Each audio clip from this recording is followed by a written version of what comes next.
గెలిచే టార్గెటే లేదు. ఎన్ని ఓట్లతో నీ ఓడిపోవాలి అదే టార్గెట్ తో మా వాళ్ళు ముందుకెళ్ళారు.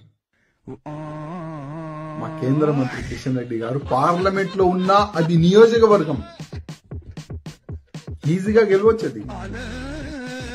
ఎలక్షన్ డిక్లేర్ అయిన తర్వాత అంటే గోపీనాథ్ గారు చనిపోయిన తర్వాత ఆల్రెడీ తెలుసు కదా బై ఎలక్షన్ వస్తుందని.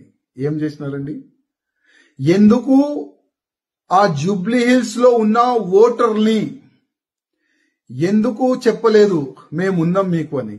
మా బీజేపీకి ఓటు వేయండి, మాకు ఇవాళ గెలిపియండి, మాకు గెలిపిస్తే నెక్స్ట్ బీజేపీ గవర్నమెంట్ వస్తుంది. ప్రతిసారి చెప్తారు కదా అక్కడిక్కడ బెస్ట్ బీజేపీ గవర్నమెంట్ వస్తుంది, బీజేపీ గవర్నమెంట్ వస్తుంది. నాకైతే ఇంకా 50 సంవత్సరాలు అయితే కనబడతాయి బీజేపీ గవర్నమెంట్ వస్తుందని. ఈ విధంగా వెళ్తే ముందు ఈ ముండితనంతోని ముందుకెళ్తే బీజేపీ గవర్నమెంట్ ఇంకా 50 సంవత్సరాలు కూడా కష్టమే, చాలా కష్టం. నేర్చుకోండి, వేరే నేతలతోని కొద్ది నేర్చుకోండి. ఏ విధంగా గెలవాలి, ఏ విధంగా ఓటర్ని మన వైపు మళ్ళాలే నేర్చుకోండి.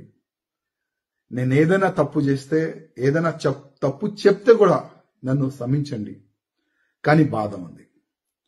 కిషన్ రెడ్డి అన్న గారు, నా ఒక నివేదిక, రాజా సింగ్ మీ పైన కామెంట్ చేస్తుండు అని అనుకోవద్దు ప్లీజ్ ప్లీజ్. కానీ పార్టీ చనిపోతుంది తెలంగాణలో.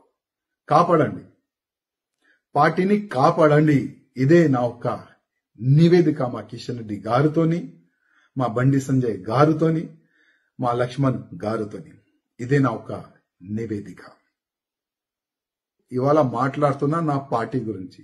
ఓకే, బీజేపీ నుంచి బయట ఉన్నా, కానీ ఇప్పుడు కూడా నేను నా పార్టీ అంటా. నాకు మీరు తీసుకోవద్దు బీజేపీలో. నాకు రానికి ఇప్పుడు ఇష్టం కూడా లేదు. ఎందుకంటే నా పార్టీని మొత్తం సర్వనాశనం చెయ్యనికి మొత్తం ప్లాన్ చేసుకున్నారు మా పెద్దలు. వాళ్ళ సొంత స్వార్థం గురించి మా పార్టీని సర్వనాశనం చేయనికి ఆల్రెడీ డిసైడెడ్. నేను ఎట్లా రావాలి చెప్పండి పార్టీలో?